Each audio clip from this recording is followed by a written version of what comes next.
কী অবস্থা সবাই কেমন আছেন? আশা করি ভালো আছেন।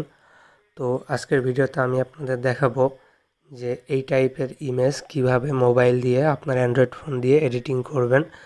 সো আশা করি ভিডিওটা ভালো লাগবে আপনাদের এবং ভিডিওটা শেষ পর্যন্ত দেখবেন। আর ভিডিওটা ভালো লাগলে অবশ্যই ভিডিওতে একটা লাইক দিবেন এবং আমার চ্যানেলে সাবস্ক্রাইব না করে থাকলে এখনই সাবস্ক্রাইব করুন। তো চলুন আমরা দেখে আসি এটা কীভাবে করবেন। তো যার জন্য প্রথমে আপনাকে প্লে স্টোরে যেতে হবে এবং সার্চ দিতে হবে হচ্ছে ফটো ল্যাব। সো দেখেন আমার ফটো ল্যাব আগের থেকে ইনস্টল দেওয়া আছে। সো আমি এটা ওপেন করব। এটা যেহেতু অনলাইন অ্যাপ, সো আপনাকে একটু ওয়েট করতে হবে এটার জন্য। সো আমরা এটা ট্রায়াল ব্যবহার করব, আমাদের প্রিমিয়াম দরকার নাই। সো এটা আমরা কেটে দিব এবং একটু ওয়েট করব ট্রেন্ডিং ফিডগুলো লোড নেওয়ার জন্য। সো একটু ওয়েট করেন, এখানে বিভিন্ন রকমের ইমেজ ইফেক্টগুলো লোড নেবে। সো দেখেন এখানে লোড নিছে। সো আমরা ওইটার জন্য ট্রেন্ডিং সেকশনে একটু নিচের দিকে আসব এবং খুঁজবো যে আমাদের কাঙ্ক্ষিত ইফেক্টটা কোন জায়গায় আছে।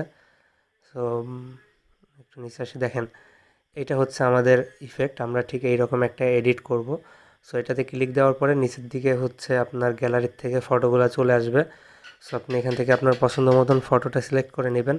সো আমি এখান থেকে এটা সিলেক্ট করছি। সিলেক্ট করার পরে গ্রিন নেক্সট বাটনে ক্লিক করব এবং এটা বিজ্ঞাপন, এটা আমরা ক্লোজ করে দেই এবং দেখেন প্রসেসিং হচ্ছে।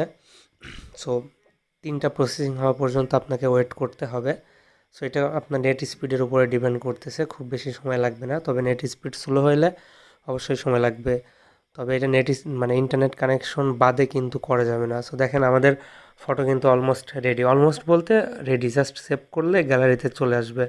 সো সেভ করার জন্য আপনাকে উপরের ডান কর্নারে 3 ডটে ক্লিক করতে হবে এবং সেভ টু ডিভাইস এটাতে ক্লিক করলে আপনার এই ফটোটা গ্যালারিতে সেভ হয়ে যাবে। দেখেন আমার গ্যালারি কই, গ্যালারি দেখেন ফটোটা সেভ হয়ে গেছে।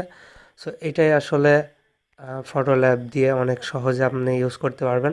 তবে দেখেন এখানে নিচের ডান দিকে একটা ওয়াটারমার্ক থাকবে, যেহেতু আমরা ট্রায়াল ব্যবহার করছি। সো এই ওয়াটারমার্কটা রিমুভ করা যাবে না।